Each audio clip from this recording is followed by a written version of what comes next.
Bob, have you taken your obligatory drink of whatever flavored water you have? I have diet green tea citrus um, Okay. today. Yes, it's quite Wow. tasty. It's a Wow. nice mix of lemon, orange, and lime. How So it's very refreshing. citrusy. Hence the Hmm. name. Hence the Mhm. name. Yeah. What did we talk about last time we did on the Metacast? We did introductions for you and I. What was it? Bands that we liked or Oh favorite yeah. Oh bands, yeah. Yeah. songs. Yeah. The okay. Maybe Uh, Nice. maybe we do that with Michelle. What do you yeah. think? Oh, oh man. So Yeah. favorite bands, Okay. singers, um, things like that. Uh, Okay. so Yeah. Michelle, you take 1 second. What do you got? What's your And top like compose five bands? compose Yeah, myself. yeah. Compose yourself. Oh, maybe there was a little pun in there. I didn't mean Ah. Uh, ah! uh, So, maybe what I'll do is I'll give you, like, a chronology of, Okay. oh, so that'd be good. when I was in mid like, am I doing it now, or are we doing Yeah, it in we're just Yeah. live. Yeah. You we're know. Yeah, doing it go now. for it. Yeah.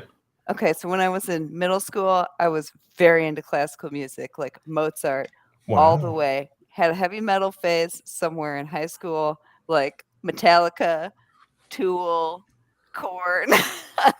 Then moved to All more right. like Good. alternative, so Coldplay, Radiohead. Now I've got some more kind of like alternative vibes. So like Lord Huron is a band I listen to.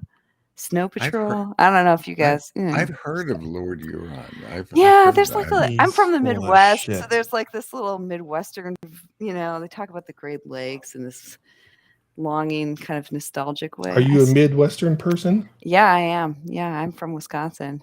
Let's You can, go. if a beer or two in, you start to hear the accent come out. So classical music. Yeah. Were you in band? Did Oh yeah, I'm you a do flute geek. instruments and stuff like that? Yeah, Yeah. Okay. yeah, flute power. Okay. That may come back to haunt you, Michelle, at some point Oh, in the future. it always comes back to I haunt me. know, I know. Any I Yeah, influence from Nashville? You live in Nashville, yeah, I right? live in So Nashville. any musical influences from the I've area? resisted country music, yes. Good this job. entire time. Yeah. Yeah, I'm, Uh, like, more open to like, I mean, I don't break into hives or anything, but I do. I don't seek it in the way that many people I live near do. Although I should adopt country music because over the past year and a half, I have become the quintessential country song. Oh, your My truck breakdown, my dog ran my away. my wife left me, so I bought a truck and I bought a dog, and so I feel Yep, like that's like yep. every Yep, song that a male country singer has at least one of those on At least one of those. their album. yeah. It's like you have to do that. Maybe you will become a country star with that Oh kind of no, gosh, material. I tell you what, I had a brief stint playing trumpet in middle school, Rock and on, man. you Let's know how there's roll. like the first seat. Yeah. My really good friend was in the first seat, and I was in the last seat, way over here. I was just not good. I can barely do well in like rock band and games like that. It's just Oh, there's look my at daughter. She says hi. Hi, How lucky Josh Rhiannon. and Bob are to hang with you. I would agree I with love that. that. She's wow, she's so cool. wow. So I played guitar a little bit What? when I was in the army. Yeah, I can see this. and I have a guitar, but I have this tendency to buy them, saying, "Oh, I'll just start it up again," and I'm Yeah. not. But I had a phase, and it was more like learning. So I didn't learn to read music, but I learned songs, and it was that era of Cat Stevens, Crosby, Stills, Nash and Young, Yeah. a lot of Neil Young, a lot of not folk, but a lot of that. I don't know what even to call it. That '70s vibe kind of thing. Was So this was this during the Q-tip era? no, this was post Q-tip era. So and That's just let that go. yeah, Just that's it. That's Josh, please just let it go. I'll pay uh, you, right? So I will ooh, pay you to just okay, okay. let it let that. It's referring to my hair, Michelle. Oh. At one And point, yeah. I'm not At saying one any of point, this. At one point, I had like an afro thing going on. Good for you. Uh, Yeah. yeah. So I used to put the little pick in my hair, and it was Oh, brilliant. yeah. So But it was and paired with bell bottoms. So yeah, you and I was get the very whole- thin, so Yeah. less the Q-tip, right? Thin Yeah. body. Shape, yeah. Yeah, from a shape. Hey, let's get into it. We have Okay. listeners, Josh. We do. So what are we exploring today?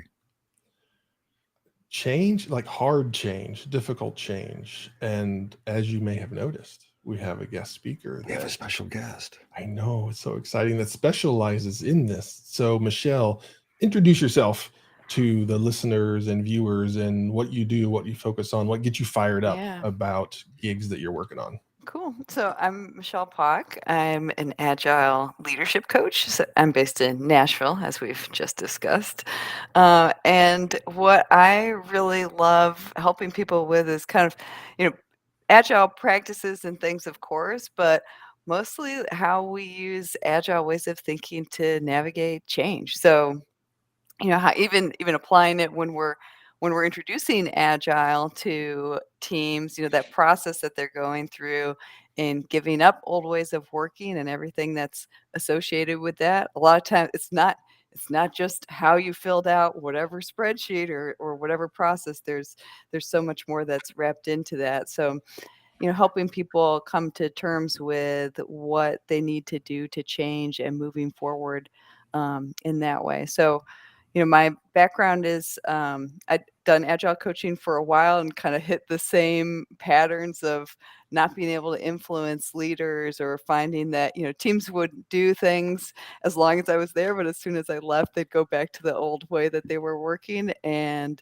so, after doing that several times, I decided to go back to graduate school for executive coaching and leadership and organizational development. So that kind of unlocked this whole new way of interacting with people and getting really curious about what they're experiencing there. So the work I do now is really focused on that and leading with empathy and inquiry instead of just running after them with a spreadsheet and a whistle or whatever it is I used to do in the past. I just love the image of a spreadsheet and a whistle, like you're Yeah. running down the hallway with a whistle, just like Did you do chasing your people daily down. scrub? Yeah. You've exceeded your time box. All these That's other great. That's great. things. Is there like everywhere you go with this new realm of your focus where like everybody has the same thing that you've got to coach people through, that you just walk in the door and like, okay, number one, I got to go attack this and then we'll figure out what all the other problems are? Or is it never the same? I think there are some patterns. So patterns of assumptions that folks make. So when we have organizational change, the people who are like on the front lines or the teams, if they didn't make that decision, a lot of times they have a perception that whoever is immediately above them has absolute authority and control over what is happening to them. So it's like, how could they decide to do this? That when you go and you talk to that person, they will reveal to you that they equally feel helpless and like they're squeezed by what their boss is making them. And this goes like all the way up, even the very top, which is totally astonishing to me. I had no idea. I had this perception for a long time that people who have a C in their title, feel like, oh well, I'm just in charge and I make the decisions and whatever. The truth is, they have stakeholders that they have to satisfy. A lot of times they feel like they have to do things instead of choosing to do things. And so, when you think about like, how are we moving through change? It's not just the teams that feel a lack of empowerment a lot of the time. It's also the people above them. So, some of the strategies to help a team get open to changing are the same things you end up using with leaders and vice versa. But it's all about, understanding what's going on with that individual and what's at stake for them. Yeah, one of the things that I've been through a lot of acquisitions or investments and things like that. And roundabout, every place has gone through like the first 12 to 16 months where the executives of the company I was working for were 100% board driven. So what the board said that they did it, and it seemed like over time, that 12 to 16 months, the executives were like, wait a minute, like we're operators of this company. We know better than they do. They acquired us, bought us, invested in us for a reason. Let's remember that that's who we are. And oftentimes it's the board telling them that. Mhm. Have you seen something similar and or found a way to accelerate that, or is it just like that's the time it takes? I don't know. I haven't had probably as many of those experiences as you have, Josh, like, with seeing that kind of pattern. But that sense of like, oh, okay, there's somebody else in charge now. Like we need to Yeah. like do what they're telling us to do. Yeah. I was recently coaching an executive, a CTO at a startup.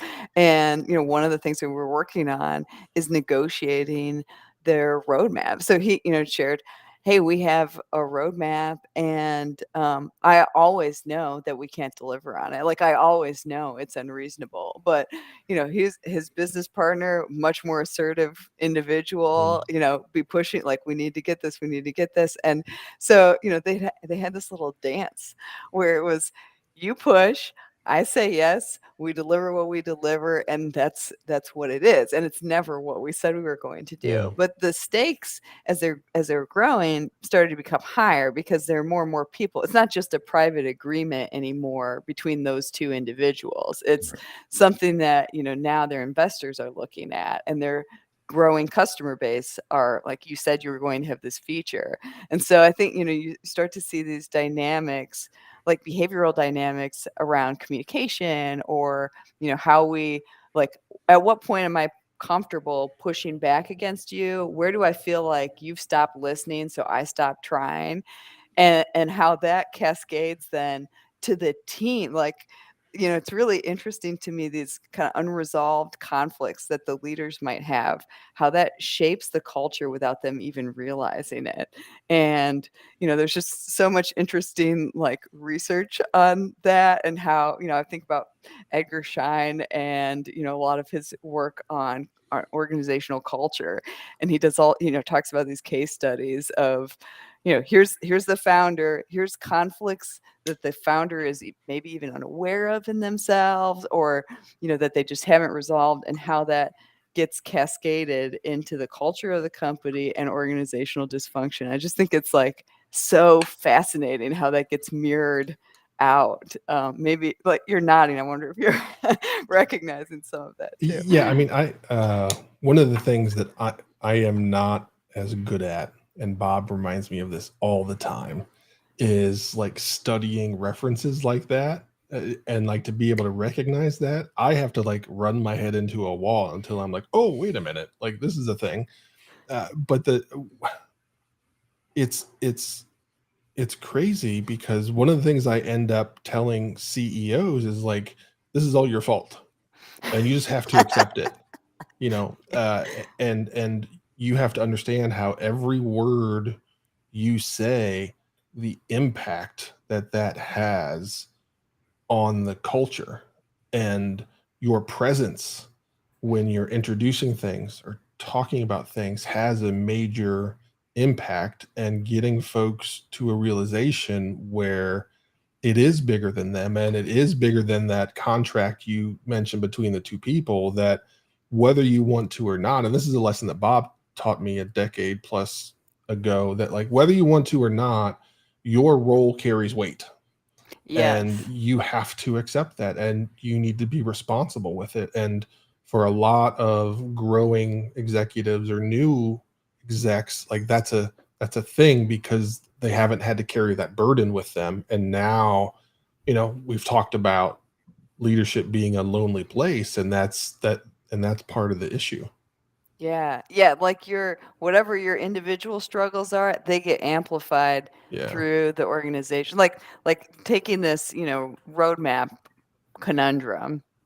It was really interesting because over time, one of the issues that we're working on coaching is time management for this executive.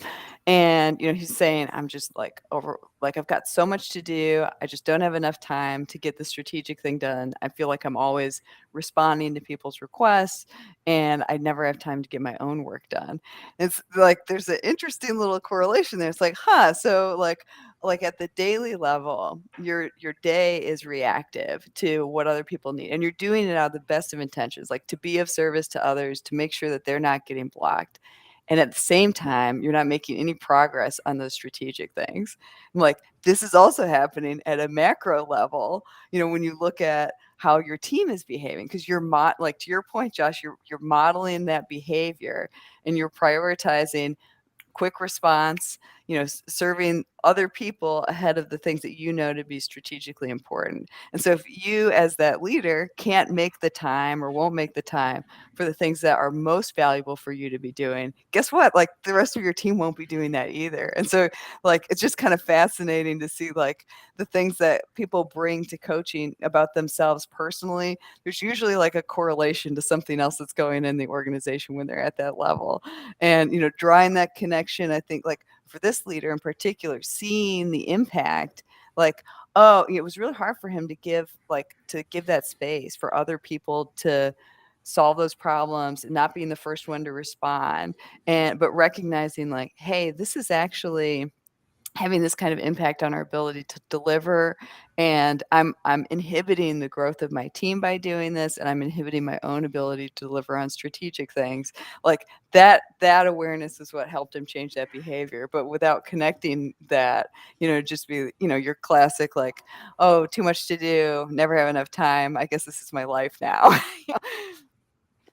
Right. Yeah. Can I share a story? I'm not sure if it's around this, but it's an interview story. But I think it may spur some conversation between you guys. I once, my last job interview that I ever did was a long time ago. I was interviewing for a VP role, a development. I was sort of oscillating. Do I really want to go back and have a day job? And I interviewed with the C-suite of a company, a very successful company, sort of a mature startup. And the driving force was the CTO, one of the 4 or 5 founders. So the chief technologist, if you will, from the beginning, had run out of ability to scale, and was technically astute, but not leadership astute. Not terribly so though, but the company was fairly big. And as I interviewed with every C letter that I interviewed with probably 5 or 6, the CEO and others. Everyone described him, as it's really a problem. It's impeding our growth. It's impeding our ability to compete technically, etc. Brilliant technically, just can't do that. And but then they decided that I was too strong, and they really didn't want to have the hard discussion with him. So they wanted to give me a little piece and hope that I could influence him to change his behavior, rather than make us peers and really disrupting the organization. So what they eventually, I think they also declined because I'm old. Right. So in fact, they said, everyone asked me, do you think you have the energy for this? There's a tell. Yeah, there's a tell. Everyone in the Metacast, there's a tell when they start talking about your energy. And I didn't take a nap, right? It's not like I was napping in front of them. And then I found out later they hired someone who I knew I had actually worked with, and they hired them as a VP. And they hired them because they were more subservient to the CTO. And then they didn't. And then I think he left after a while. There was control issues and things like that. But what I thought about was I guess it wasn't bad enough for them really to step in. There's almost like a point where, everyone was talking about it being a huge problem, but no one wanted to confront the CTO.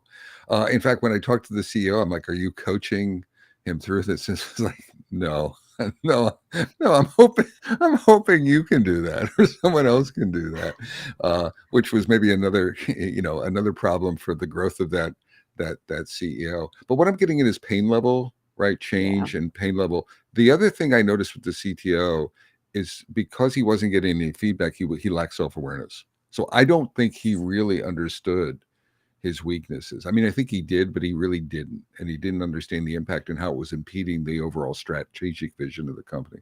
Any reactions to what and I felt like that Yeah. was sort of a common thing. Any threads there to peel away? Yeah, I'm just like the thing that you just said about that lack of awareness. I think, is really key. Like, so one of the things, I'll work with leaders on from a coaching perspective, getting that feedback. So, getting in the habit of soliciting feedback, not just one time for an assessment, but ongoing. And so, like, if that's not a practice that you have established for yourself, it feels like you'll just be like, I wonder what people think about it. And then that's the end of the thought. Right? Right. Like, well, how might you find out? Like, how might you, or if you're changing something about your leadership and you're not sure if it's landing well, I like in these coaching conversations, some rhetorical questions that will be asked, like, how would I know if this is working? It's like, well, perhaps you have a conversation with that person. Like, Exactly. what would tell you that that it's working well? And there may be some things, of course, that you're observing, but just even, encouraging that dialogue, the direct dialogue. How can I serve you better? Or is there something that I could do differently that would make your job easier? And that, like, that essential ingredient for coaching is like wanting to be coached or wanting to be helped. And I think that openness to feedback, like, there's nothing that can really happen until that person is even curious about how they are being, and if that's serving the organization and serving their own goals. Well, I think there was you're right. I think there was the dynamic of how receptive are you? Yeah. And my sense was, I was interviewing him a few times, so I got a little bit of a sense. My sense was he wasn't totally blocked, but he he had a very healthy ego. Let's put it that way, both technically and from a management point of view. But Yeah. it was also, I noticed that all the peers, the C-suite, everyone was looking for someone else to have the conversation. So here's Oh, like a yeah. senior, this is an executive team. I remember the chief people officer was I was like, I had, have you given that feedback? Like, here's all the problems. And it was very consistent. What was cool is it was very consistent. Like the problem space was consistent from exec to exec, but no one wanted Yeah. to tell them that. So it's your receptivity, but then there's this lack on the other side, this lack of whatever courage or to have that conversation. Yeah, yeah, that's fascinating. I find that a lot, especially like with teams where, I joke about like being called in to like do a hit. Like, okay, we need you to like do a hit on this team. Like here's this feedback that nobody's comfortable or willing to Yeah, give. Like, you, exactly. coach, go in and tell them. It's like, oh, no, no, no, no, no, no. I don't want to get triangulated into this situation with, like, how will you be planning to share that feedback with the team or with that leader? Exactly. But Yeah, it's a trap. Yeah, that's where I get frustrated the most is, the example that Bob gave. I bet most of the company feels that same way. And Yeah. they know that CTO isn't effective.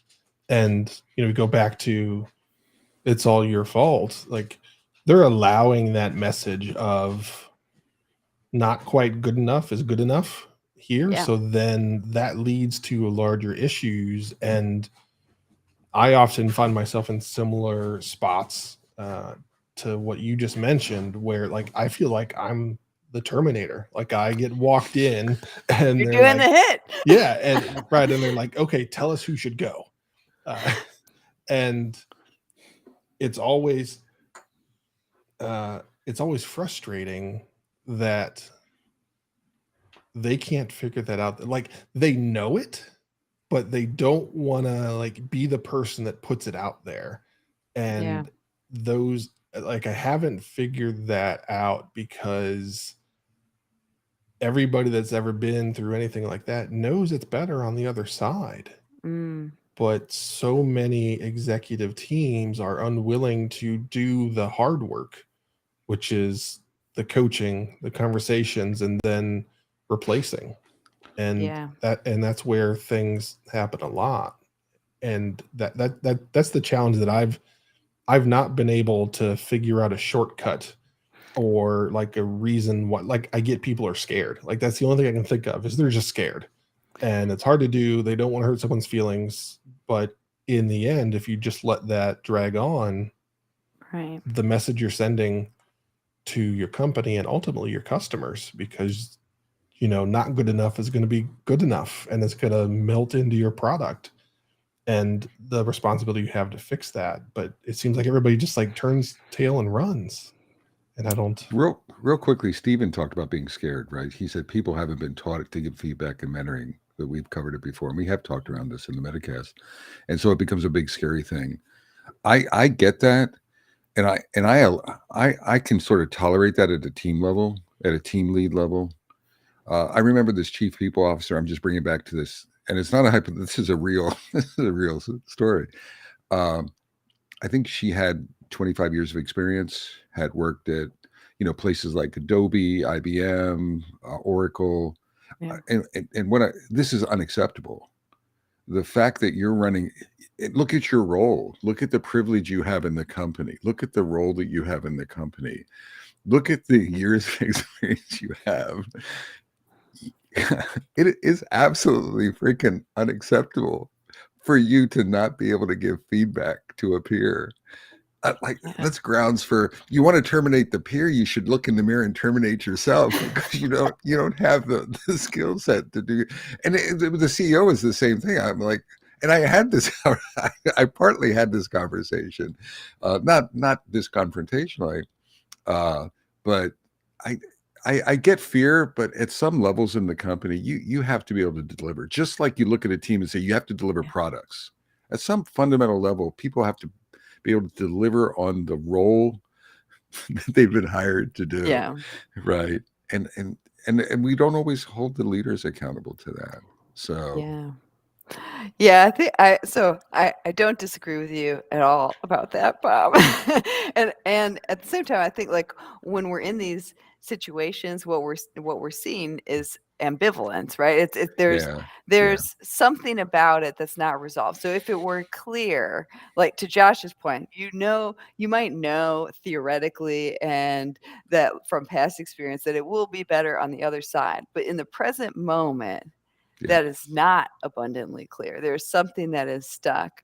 So, one exercise that I do sometimes with clients and even like for coaches who are working with this type of scenario is thinking, like, really exploring that space of ambivalence. So, from an empathetic point of view. So if you think about like this, leader where they're not delivering this information, they're choosing day after day, like they have this in their head, they're not saying it day after day after day, and they know that there's some kind of runway that is going to end where this is going to become like there will be consequences. But at the moment, like, it doesn't matter if I don't say it today, it might not matter if I don't say it tomorrow. At some point there will be something to it. So, one of the first things I invite like my clients to explore is like, what are the facts about the current situation? So what is it that makes this ambivalence tolerable right now? Any thoughts about that to start? No, I mean, that's a question that I struggle with as well. I've been through a lot of acquisitions or in investments where a company was really successful. They were like a couple $1 million company, and then they just exploded, and now they're like 250 million, and they've had to grow, and that stretched people thin, and you need to bring in new roles or replace roles. And like, I go back to the Terminator, where part of what I do is help people understand, like, hey, what's good enough, because there's areas of systems at times where they just don't have any experience in what good even looks like. So part of it is like, okay, here's what good looks like, and here's how your teams measure up. And then what I end up doing is like, here's a plan on how we fix that problem. And I am always like, let's turn the crank, let's go. Like, let's start this next week. And everybody is like, yeah, let's do it. Yeah, let's do it. And then I get an email or a Slack or something like a couple days later. So that thing you talked about that we want to do like next week, yeah, we're gonna slow down on that. And then it just slows down forever. And then I'm there like, let's go, let's go, let's go.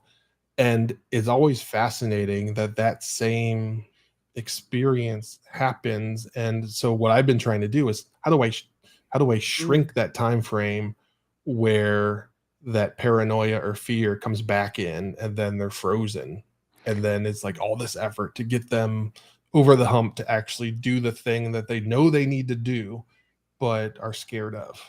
Yeah, yeah. So I have a little theory about this, and I don't know that I have like got no mathematical proof that it's true, but so what you're describing there, like you're pushing, moving forward, and whether you're not getting right away pushback, but it comes Yeah, yeah. after a little while. So like when you're thinking about like this scenario, what is at stake for you in pushing them to implement that and to go fast and to Mhm. put it into practice? What makes that important for you? Um, I I have this feeling of responsibility of you hired me to come in and help solve this problem, and I've identified, and I'm very aggressive in this realm, right? So like this is just my personality. Like, okay, we we have the answers. So like, are we gonna use it? Are we gonna do something or not? And then the longer it drags on, the longer I feel like as a coach or whatever it might be, like I'm not achieving the mission that I signed up for. So I get this responsibility of like, shit, we got to do this. Like it's just dragging on because I start to see all the downstream stuff and I connect the dots to like, oh, well, you want to know why that's bad over there? Because and you draw it back to like, oh, these are the moves we need to make. And yeah, it's that's so for me, realistically, because I'm temporary, is relatively low, but Yeah. it's like my personal pride and responsibility to my customer of I've got to do a really good job. That's what drives me. But I don't Yeah. theoretically I don't have to live with the decision, you know, uh, over the next 4 or 5 years. Yeah, yeah. So you are like motivated by delivering on the value that you said you were going to like deliver, your reputation, feeling like you accomplished something. Hmm. And we're like, what might be going on for these people who are like, let's just wait. Let's like, what's motivating them or what's important to them? Yeah, yeah. I mean, it's the well, that's where I don't have a good answer Mm, because to me it just feels like that's scary. I don't want to do that. I could be wrong. What, it's all this like anxiety that builds up. And I try and use my aggressive style to like push them through that and push them over the edge. But it hasn't worked like I wanted it to. And, yeah. maybe that's just not a way that it would ever work, so it might be just a thing I've got to change.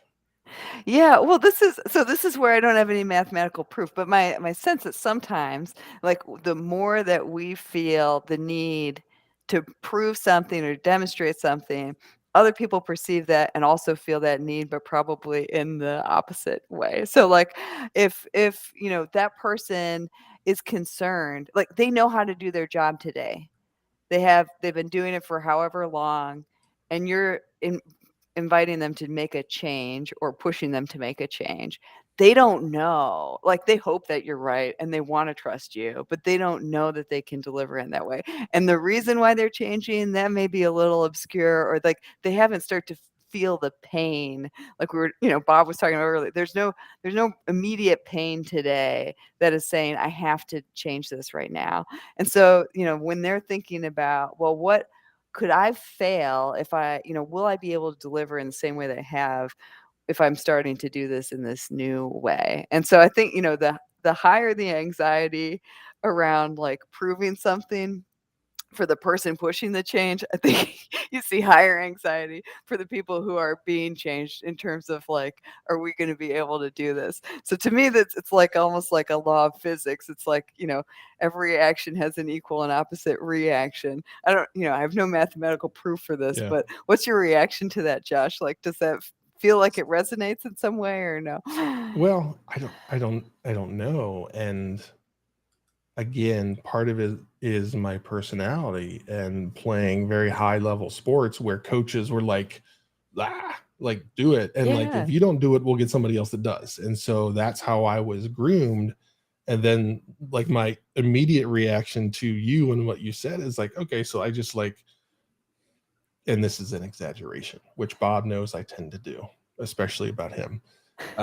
Like I just go into the meeting with like a Hawaiian shirt, not buttoned. I put my feet up on the table. I'm like, listen, you guys can change if you want to. Like, I don't really care, but like, here's a thing you could kind of maybe do, and it would make things, yeah, you should try it or don't. I don't care, So that's I go to that exaggeration because I'm not sure I have the tools in my toolkit to do it that different way yet. So that's where like, yeah, that sounds good, but like, Michelle, I don't even know how to do that. Like, what does that look like? Yeah. So there's like, I'm hearing, two extremes, right? Yeah. It's like football coach screaming in your face, Yeah. or, let's just hang out, Yeah. have a luau, like whatever, man, surfs up. So there's obviously like some space that's in the middle Yeah. for that. And the way I would describe that space, or what I found to be useful just in my own experience, is getting curious, not about your reasons for them to change, but what are their reasons to change or not change. So helping, like stepping into that perspective and looking at, so from their point of view, they have this guy, Josh Anderson. He's in there. He's encouraging them to change. Somebody believed in him and paid good money to bring him here. What happens if they don't do what you're suggesting? So there are consequences. They have choices. They can stall. They could not do anything. They can openly resist you. They could go along with it willingly. For each of those and the subtle variations that they might play out, there are consequences to those actions. And so, often when we're sitting in ambivalence, we haven't played the game out to its natural conclusion. So what is the consequence? What are the pros that they see of the status quo? What are the cons of the status quo? What are the pros of changing? What are the cons of changing? So does that, what's your reaction to, thinking about like their moves that they can make and, kind of helping them to see the chessboard, if you will? I'd say the most common issue I run into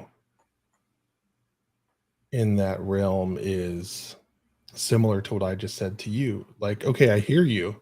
I don't know how to do that.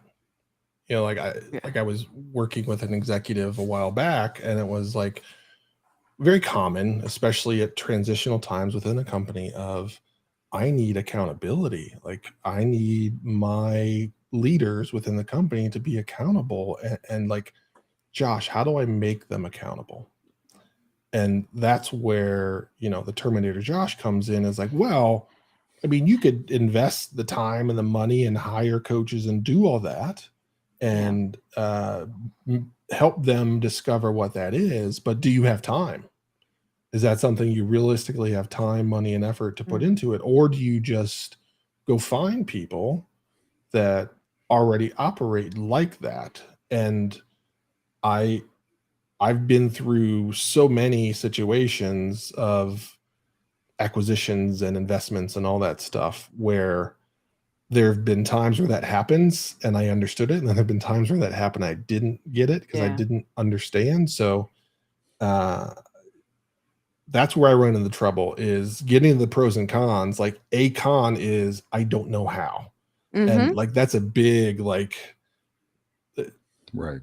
Not just that example, but there's some real big heavy hitter things in there where like, this is my first time doing this. It's the first time I'm being a CXO, and like, sure, sounds great, Josh, but I don't know how to do it. And you know what? I'm paying you to help me make that happen, And so those are things where I end up having to like have that discussion of like, okay, like we can invest in whatever way is necessary to get you, your team, whatever it is there, or you can go through and make a couple moves that will make that happen faster with potentially higher risk, right? Because you always have a very intense hiring process that costs a lot of money. And then if you have a swing and a miss, that's tough.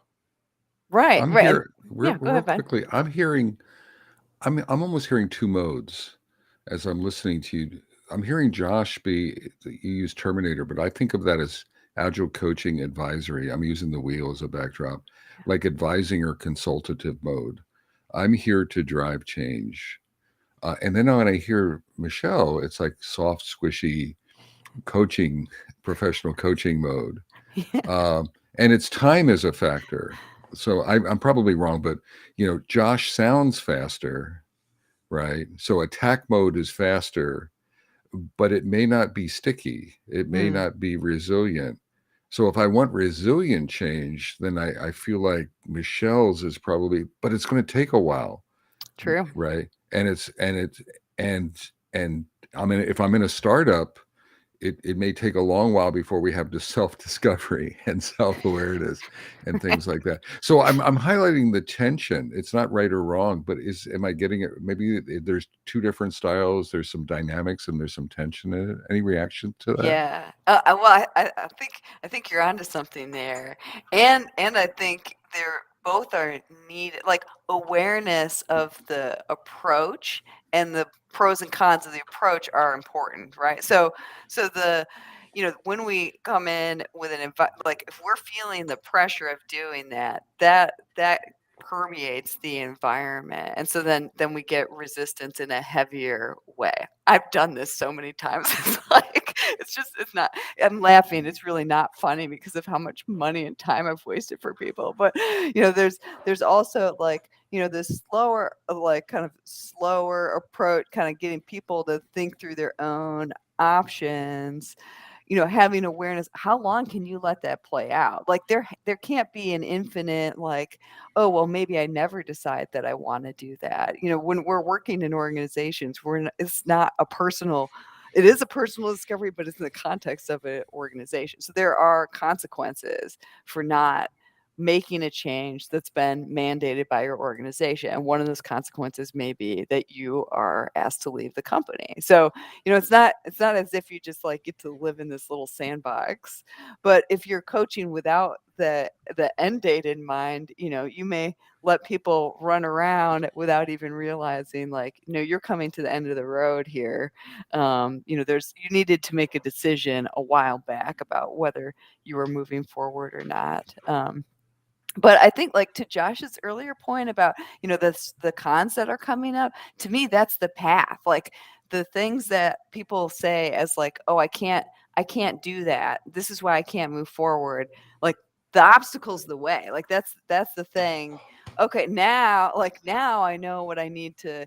Okay, now I've got your objections. Now we can sit and work on that together. The problem is when you're in this silent ambivalence where nobody's telling you what's really on their mind. So, that's where it kind of, if you appear like luau, Josh, and everybody's relaxed and having a good time, then they might be more inclined to say, I got mixed feelings about this. and then you start to get the real stuff that you can go ahead into attack mode and actually, address those impediments and resolve them. Hey, Michelle, real quickly, Yeah. as you were talking just then, force field analysis popped into my Yep. head Yeah, as man. a tool, as a tactic, right? Yes. Is that on as a tool? Have you used that? Yeah. Could Well, you share about that? Yeah, so Kurt Lewin, like one of our founders of organizational development, talked like his idea around change, is rather simplistic, like freeze, unfreeze. We have, we're frozen, we're unfrozen, then we refreeze. And obviously, it's not that. Like if you put in very broad categories, I suppose that's true. But looking at like what are the dynamics in the organization that keep us in, this, like if you think about like forces of gravity, or what are the things that keep us in the status quo versus pushing us towards some kind of change. And if we take a systems view, we might be looking at internal to the organization, what are things that keep things in equilibrium, and external, when we're talking about consequences, a lot of times there's an external threat that many people inside the organization are completely unaware of. And so they're like, they view the change as optional, whereas people at the C level, their roles are more external facing. So they see existential threat on the horizon. Yep. Meanwhile, everybody's like, what do you mean? We're just partying. We're having a great time. And so, I think one of these common problems, people talk about this all the time, it's communicating the need for the change. And if you don't realize, like, you are up here, like, you've got a view from the top of the ship, and you're trying to communicate change to people who are in the hold and just looking out a porthole, like they have no idea what you're seeing. They Right. have no idea what's going on. But what are you thinking about with force field analysis, Bob? Well, from a very simplistic point of view, Josh, it's like a little tool, at least the way I've understood and used it. It's if you have a change in the middle, you identify, and you can sort of elaborate this with a team. What are the forces supporting the change? So this goes back to Michelle. What are the threats? Yeah. But then we identify what are the forces that are going to get in the way of the change. What are the forces? So for the force field is forces for, forces against, whatever the change is, and clearly identifying them.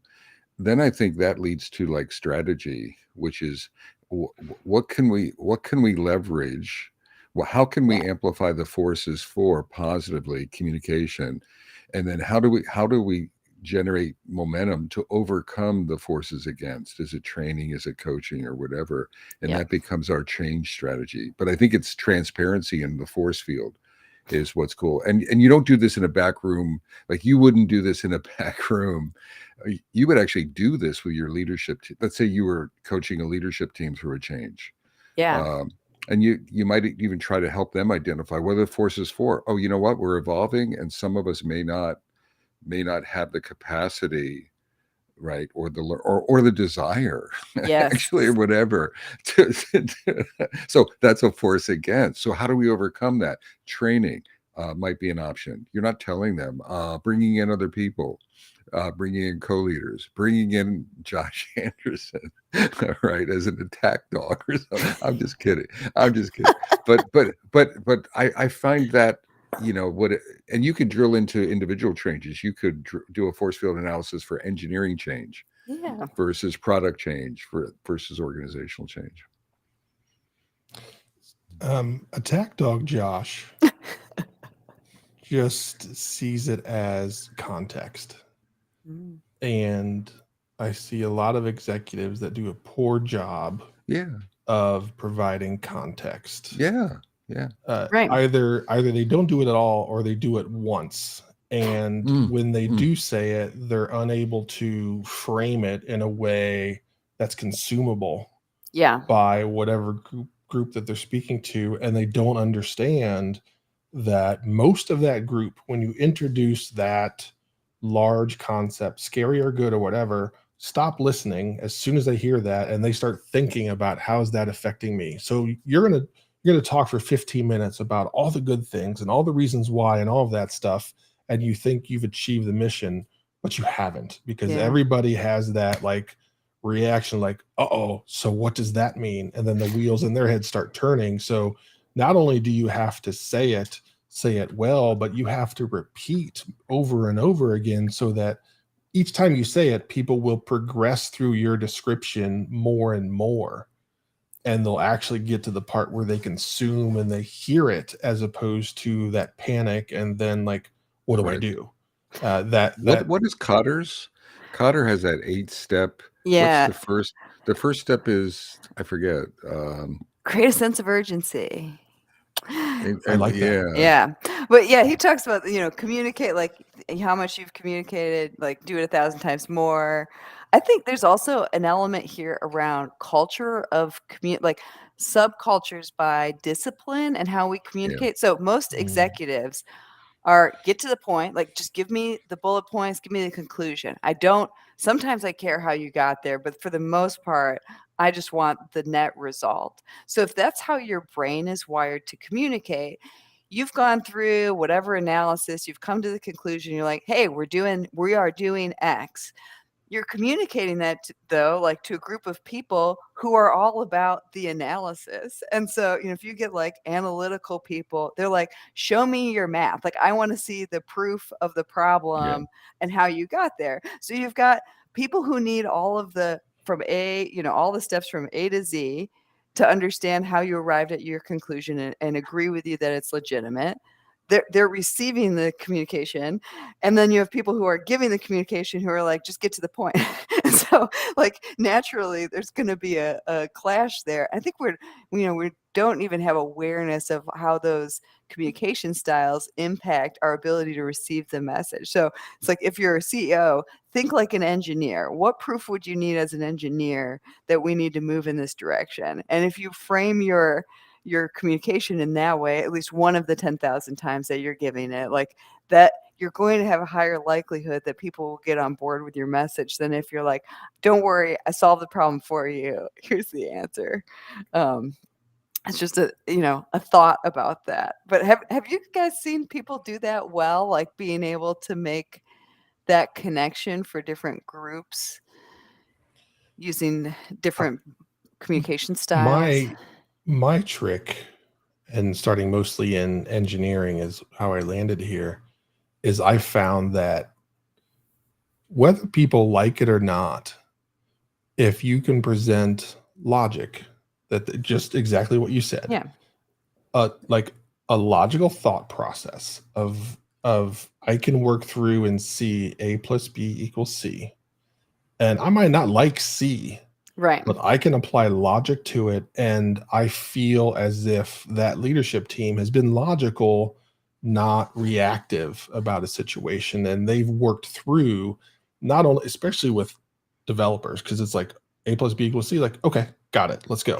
But still, everybody else within the organization thinks like that.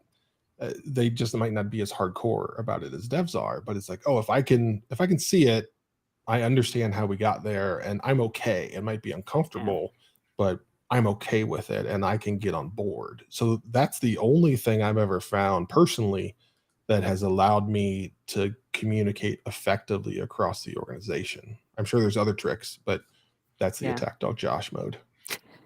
I'm not going to let go of that.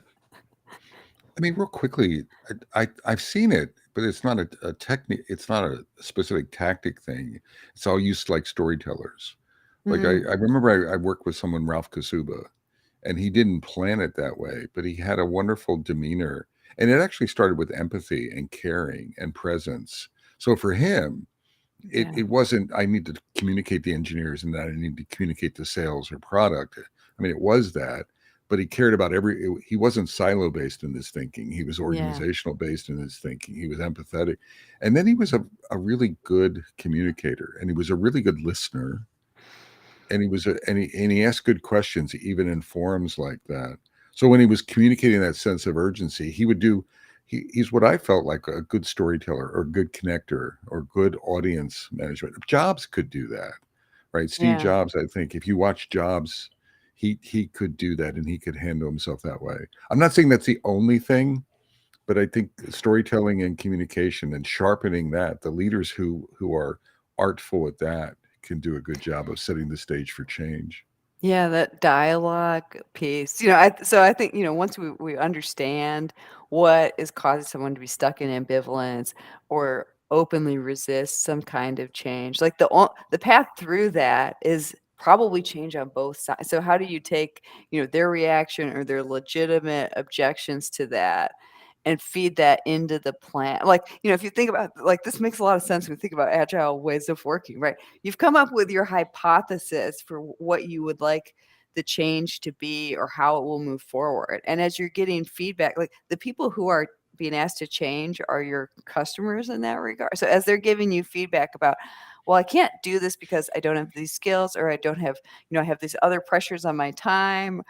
Those complaints are so valuable. Like that should go onto the backlog for how you approach the change and how are you going to integrate that in. And, as people see that the plan is evolving with their input, I think you can pick up more people who are on board because, they don't have to lose face in that, like, oh, well, I rolled over. There's like a ego thing in that. It's like, you went up against the attack dog and you lost. Like, what does that mean for you as your own ego? Like, if you don't have to lose, but you can become part of his pack, like that's a much more satisfying conclusion for that person than to have to hide with your tail between your legs or Right. Yeah. whatever. Something But- popped but into real my quickly- head when. Can I just do a little thing, Bob? Yeah, of course. Just to add on to what Bob said, I've worked for a couple companies or helped a couple companies that were pretty darn amazing at enabling every person within the organization to understand how their role, how their work enabled success. Cool. So that Yeah. discussion was a lot easier because they understood how the dots connected and how it worked upstream and downstream. And that took a lot of effort and energy from those leaders, and it paid off.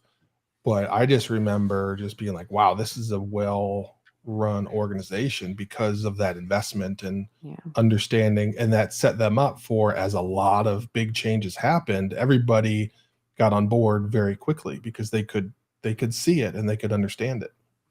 Okay, sorry, Bob. No, I was just gonna. I think I've been negatively using the attack dog, and it goes back to the situational awareness and the context awareness. Sometimes, all joking aside, the right response, if we have 30 days and the company's going to dissolve, Yep. we don't have time for kumbaya change management. No. Right. And I'm not saying this is an actuality. If Yeah. we don't produce, let's say, a prototype to get additional funding, we have 30 days of run rate financially, and then we're all out of a job. I think that and that's probably that's the extreme end of the spectrum. But we come in heavy-handed. Yes, yes, you want to do some empathy. Yes, you want to be artful with your communication, etc. And you might want to, what's in it for me? We have 5 Right. milliseconds for what's in it for you, and then we're going to move on. You keep getting paid. Exactly. What's in it for you is I'm not behind you in the unemployment line, right? Exactly. So there are times I was at a conference, the local RTP Agile, Tri-Agile, and it actually ruffles my feathers. This guy was talking, he was running an organization like this. They were on that hairy edge of survival. And coaching Bob Galen, I was like, I wanted to attack him. I'm like, what are you talking about? Right. They're people. They're not resources. And I didn't say that, but he was really making me sort of uncomfortable. But then I thought, in his context, it's relevant. Now, hopefully, the other part of his context as a leader is, what are you doing to evolve away from that, right? So that you're not constantly in that as a more strategic leader. But well, having those, like, having awareness of, like, where's your natural fit, and knowing, like, this is not the right situation for that. Like the one you've described, Bob, like, it would not be good to hire me to help with that situation. Exactly. Like, I'd have to bring around, like, one of my, like, more direct and blunt friends. Like, oh, okay, they're like, Michelle's going to try to make you feel better about it, but maybe that's after you've all lost your job. Like, not useful.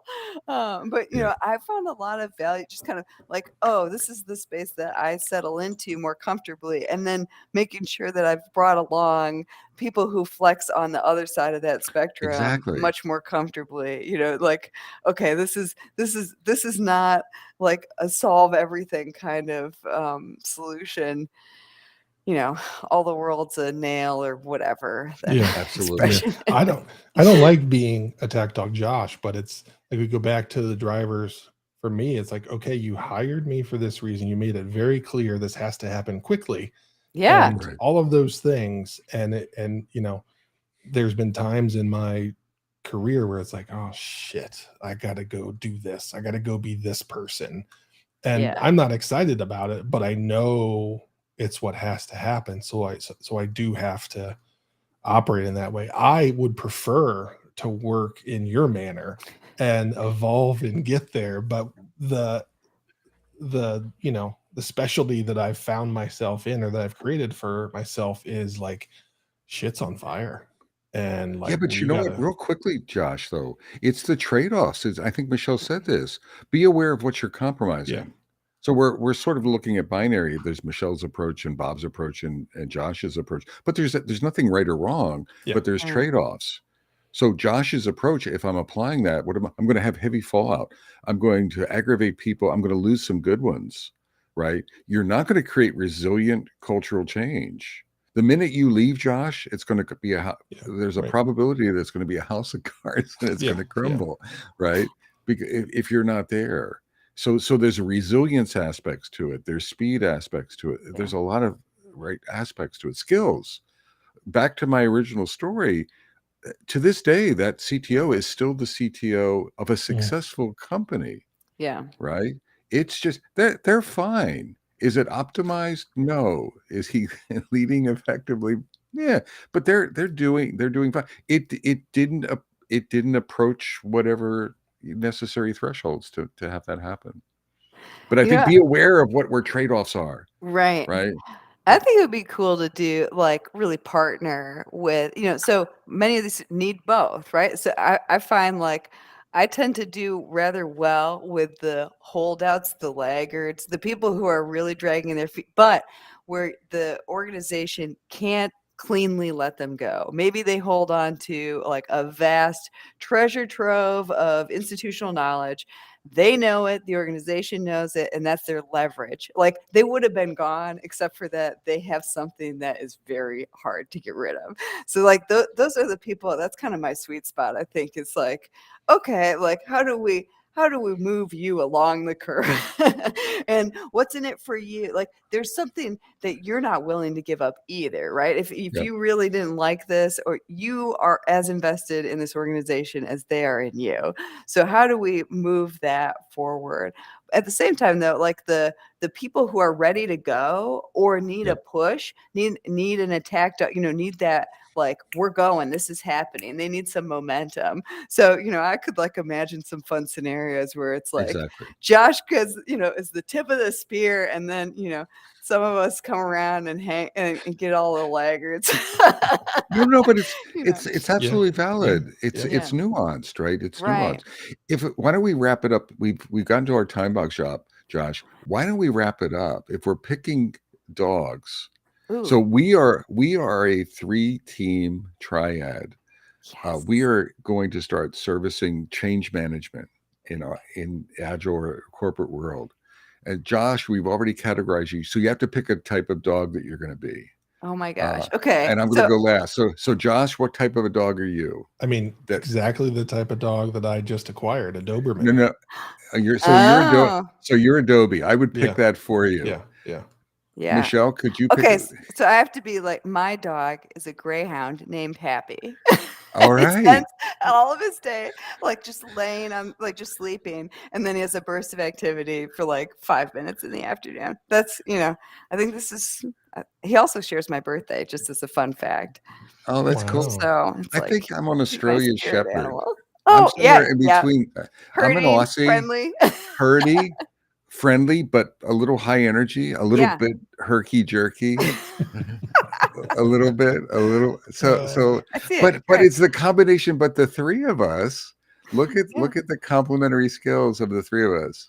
So, That's Michelle, I want to thank you for coming today and exploring Yes. change with us. Oh, I I want to thank love you, where it went. gentlemen. This has been wonderful.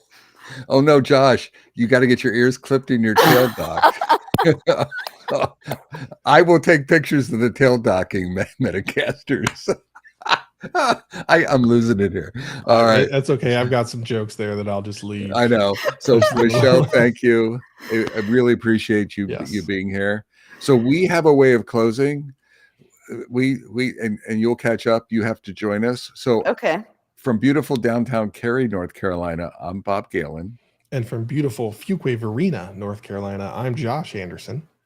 And beautiful Franklin, Tennessee, I'm Michelle Park. Shake. And you got to get in on this. Bake. Yeah, there you go. Is there something else that rhymes with bake? No. Take care.